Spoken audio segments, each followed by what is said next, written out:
आमदार रोहितदादा पवार लवकरच महाड दौऱ्यावर। राष्ट्रवादी काँग्रेस शरदचंद्र पवार पार्टी महाड शहर अध्यक्ष पराग वडके यांनी नुकतीच मुंबई यशवंतराव चव्हाण भुवन येथे भेट घेतली। विधानसभा निवडणुकीनंतर पक्ष उभारीकरिता कार्यकर्त्यांना बळ देण्यासाठी हा दौरा असणार आहे।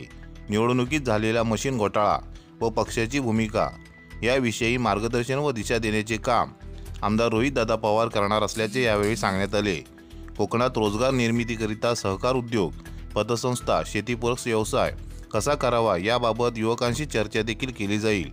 संविधान व लोकशाही वाचवण्यासाठी कानमंत्र दिला जाईल। भारतरत्न डॉक्टर बाबासाहेब आंबेडकर यांना अभिवादन करून किल्ले रायगडवर जाऊन छत्रपती शिवाजी महाराजांचे आशीर्वाद घेऊन पुढे कोकण दौरा केला जाईल यावेळी असे सांगण्यात आले।